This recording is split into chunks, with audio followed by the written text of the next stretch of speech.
Bilang UNAIDS Goodwill Ambassador, sumailalim sa HIV test si Miss Universe 2015 Pia Alonso Wurtzbach. At kilalanin natin ang ilang cast members ng Alias Robin Hood Book 2. Narito ang Starbite.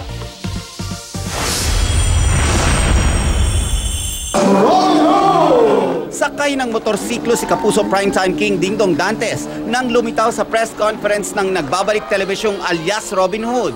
Ipinakilala na rin ang mga magiging bahagi ng kwento ni Attorney Jose Paulo de Jesus o Pepe. Kabilang dyan sina Casey Montero, Ray PJ Abellana, Jay Manalo, Paulo Contis, Gary Estrada, Jacqueline Jose, Andrea Torres, Ruru Madrid at Solen Hiusa. Magbabalik din para sa Book 2 si Direk Dominic Zapata. Sa Lunes na mapapanood ang pagbabalik ni Alias Robin Hood. Binigyang linaw ni Gardo Versosa na wala siyang kinalaman sa isang show para sa mga OFW sa Kuala Lumpur, Malaysia. Paliwanag ni Gardo, nakipag-ugnayan sa kanya ang promoter ng show pero hindi natapos ang kanilang usapan. Wala rin daw siyang napirmahang anuman at wala rin siyang natanggap na down payment.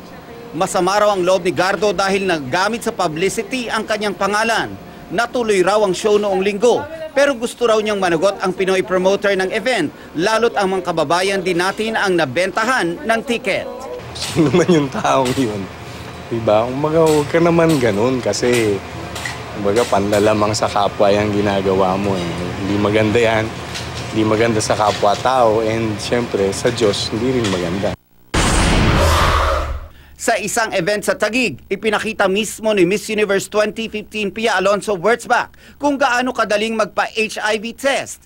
Bahagi yan ng kanyang advocacy bilang UNAIDS Goodwill Ambassador para labanan ang HIV/AIDS at hikayatin ang publiko na magpa-test. Inilunsad niya rin ang PIA Project o Progressive Information Awareness Campaign na layong ipalaganap ang awareness tungkol sa HIV at issue ng sexual orientation lalo sa mga kabataan.